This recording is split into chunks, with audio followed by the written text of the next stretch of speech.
Hello students, હું છું હિરેન રાજગુરુ અને આજે આપણે જોવાનું છે બીકોમ સેમ 6નું સ્ટેટિસ્ટિક્સ. એમાં આપણે યુનિટ નંબર 4 નિદર્શન જોઈ રહ્યા છીએ અને એમાં આપણે 2024માં પૂછાયેલો બીજો દાખલો જોવાનો છે. આમાં આપણે કીધું છે કે ખૂટતી માહિતીઓ શોધો અને v/st એટલે કે નિદર્શ કદોનો વિચરણ શોધો. બરાબર છે. તો એમાં સૌપ્રથમ આપણે છે એ સમૂહ આપ્યા છે ABC, સંખ્યા આપી છે 40, પણ એમાં બી અને સીની ટોટલ સંખ્યા એટલે કે N2 અને N3 આપેલા નથી. મધ્યક આપ્યો છે y/1, y/2, y/3. વિચરણ આપ્યું છે S1નો સ્ક્વેર, S2નો સ્ક્વેર અને S3નો સ્ક્વેર. નિદર્શનું કદ આપ્યું છે n1, n2 અને n3. બરાબર. ખાલી બે જ વસ્તુ આપણે ફાઇન્ડ આઉટ કરવાની છે અને ટોટલ n એટલે કે કુલ નિદ જે છે એ સમષ્ટિ આપણને આપી દીધી છે 100 અને y/st એટલે કે જે સમષ્ટિનું મધ્યક છે એ પણ આપણને આપી દીધું છે. તો આની ઉપરથી આપણે પહેલાં તો ખૂટતી માહિતીઓ એટલે કે સંખ્યા N2 અને N3 ફાઇન્ડ આઉટ કરવાનું છે અને પછી આપણે v/st ફાઇન્ડ આઉટ કરવાનું છે, જે છે એ સમષ્ટિનું વિચરણ ફાઇન્ડ આઉટ કરવાનું છે. ચાલો, તો સૌ પ્રથમ આપણે છે એ શું કરશું તો કે પહેલાં આપણને n આપ્યું છે તો પહેલાં nને આપણે કંઈક ગોઠવી લઈએ. બરાબર. આવા સમ આપણે ગણેલા જ છે. ચાલો, તો n બરાબર કેપિટલ N બરાબર n1 plus n2 plus n3. બરાબર, તમને ખબર જ છે. એમાં આપણને n આપ્યા છે ટોટલ 100. બરાબર, તો અહીંયા 100 આવી જશે. n1 આપણને આપ્યો છે 40, n2 અને n3 અહીંયા આપ્યું નથી. તો 40ને ઓલી બાજુ જવા દઈએ તો 100 - 40 તો બરાબર થશે n2 પ્લસ n3 અને n2 પ્લસ n3 બરાબર આપણી પાસે થશે 60. બરાબર, તો આને આપણે સમીકરણ પહેલું એવું નામ આપી દઈએ. બરાબર છે. તો રિઝલ્ટ 1 સમીકરણ પહેલું અથવા તો તમે જેમ કહો એમ. બરાબર, પણ એક વસ્તુ તમારે આ વસ્તુ થઈ ગઈ. બીજા નંબરમાં તમને જે કીધું છે એ છે y/st એટલે કે સમષ્ટિનો મધ્યક. અહીં લખશું સમષ્ટિ મધ્યક બરાબર y/st બરાબર 14 આપેલું છે આપણને. તો y/st બરાબર તમને ફોર્મ્યુલા આવડવો જોઈએ.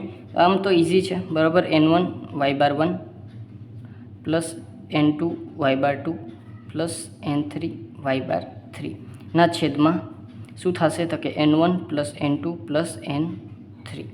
બરાબર છે.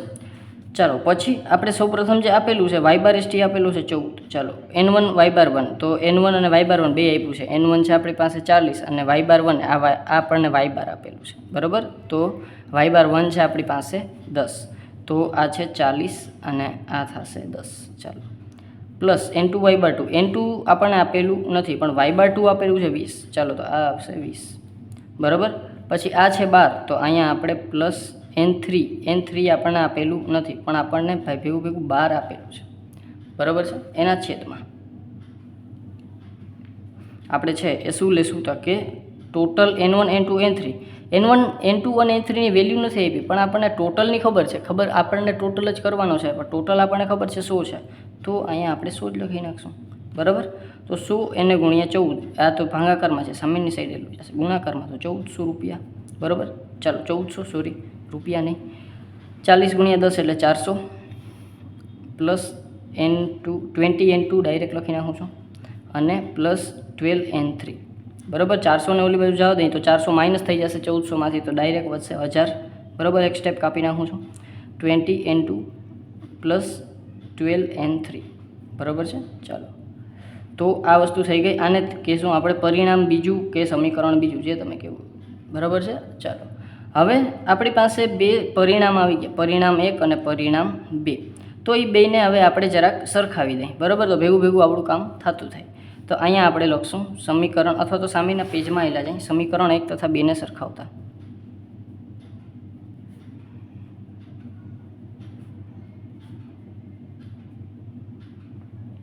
ચાલો, તો સમીકરણ 1 આપણને આપ્યું છે એટલે કે આપણે લીધું છે n2 પ્લસ n3 બરાબર 60. બરાબર, અને બીજું સમીકરણ છે 20 n2 પ્લસ 12 n3 બરાબર 1000. હવે બે વસ્તુ થાય. શું થાય તો કાં તો તમે n2ને સરખા કરો કાં તો તમે n3ને સરખા કરો. આપણે n2ને સરખા કરીએ તો આપણે છે આખા સમીકરણને 20 સાથે ગુણવા પડે. બરાબર, અહીં કાંઈ નથી એટલે 1 હશે. તો આખા સમીકરણને આપણે આપેલા સમીકરણને 20 સાથે ગુણવા પડે. તો સમીકરણ 1ને 20 વડે ગુણતા.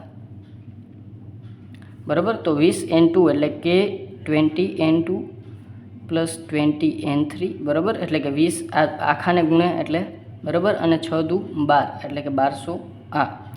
હવે નીચે તો જે સમીકરણ હતું એ જ 20n2 પ્લસ 12n2 અને n3 અને ઇઝ ઇક્વલ ટુ 1000 જે હતું એ બધામાં માઇનસની સાઇન બરાબર, કારણ કે બધા પ્લસ જ છે.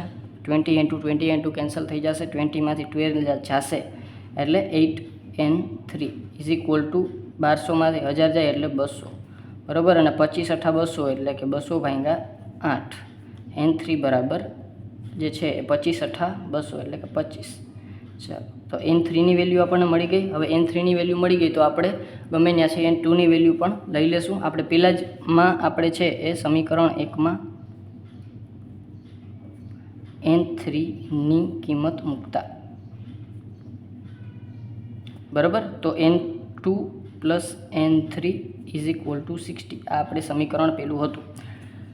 n2ની વેલ્યુ તો ખબર નથી, પણ n3ની વેલ્યુ આપણે મળી હતી 25 બરાબર 60 બરાબર, તો n2 બરાબર 60 માઇનસ 25 એટલે કે n2 બરાબર આપણી પાસે વધશે 60 માઇનસ 25 એટલે કે 35 બરાબર, તો n2ની વેલ્યુ આપણી પાસે 35 આવી ગઈ બરાબર છે. ચાલો હવે આગળ વધીએ. આપણી પાસે n2ની વેલ્યુ આવી ગઈ. હવે અહીંયા કંઈ સમાશે નહીં એટલે હું એક અલગથી પેજ લઈ લઉં બરાબર, અને આપણે છે એ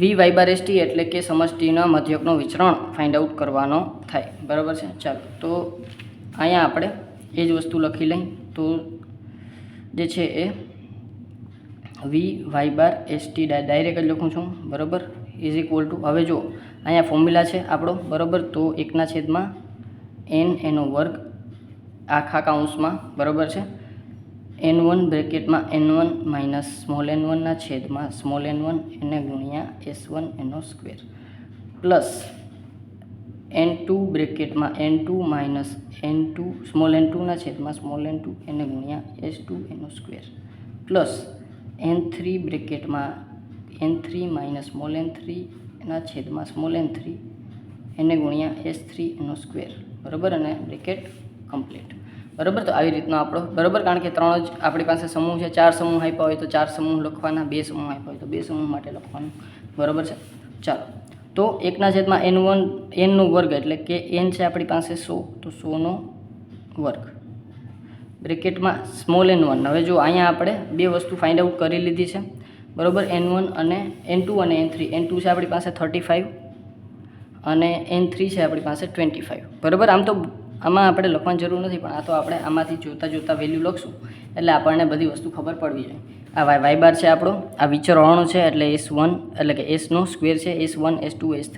આ નિદર્શ છે એટલે કે સ્મોલ n છે, small n1 small n2 small n3 બરાબર છે. ચાલો, તો n1 છે આપણી પાસે 40, તો 40 બ્રેકેટમાં 40 માઇનસ સ્મોલ n છે આપણી પાસે 8 એના છેદમાં 8. વેલ્યુ લખવામાં ખૂબ જ ધ્યાન રાખવાનું, કારણ કે કોઈ પણ વસ્તુ છે એ એકાદી સ્કીપ થઈ ગઈ કે ઉપર નીચે થઈ ગઈ તો આન્સર આવતો નહીં આવે બરાબર.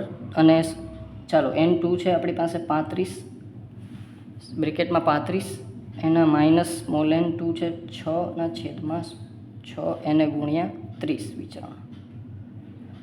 હવે અહીંયા સમાસેની ખીચડી થઈ જશે એટલે પ્લસ કરીને નીચે લખું છું બરાબર. અહીંયા છે 25 બ્રેકેટમાં 25 માઇનસ 4 એના છેદમાં 4 એને ગુણ્યા s3 છે આપણી પાસે 8.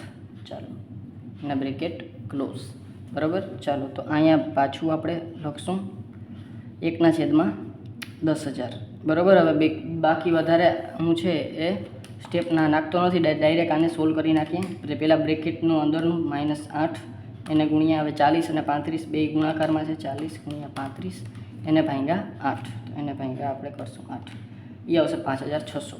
તો બ્રેકેટમાં લખશું 5600 પ્લસ 35માંથી 6 જશે એને ગુણ્યા 35 એને ગુણ્યા 30 એને ભાગ્યા 6 એટલે એ થશે 5075.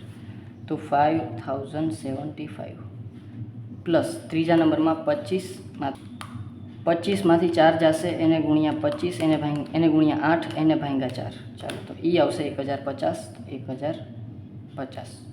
ચાલો, તો આ થઈ જશે. પછી બધાને પ્લસ કરી અને 10,000 ભાંગી નાખશું બરાબર. 1/10,000 એને ગુણ્યા 5,600 પ્લસ 5,075 પ્લસ 1,050. ચાલો 11,725. તો અહીં લખી નાખશું 11,725. હવે ડિવાઈડમાં 10,000 આવેલા જશે એટલે ડિવાઈડ બાય 10,000 એટલે એ થશે 1.1725. તો અહીંયા આપણી પાસે આન્સર આવશે 1.1725 બરાબર, અથવા તો તમે 1.17 લખો તો પણ ચાલશે.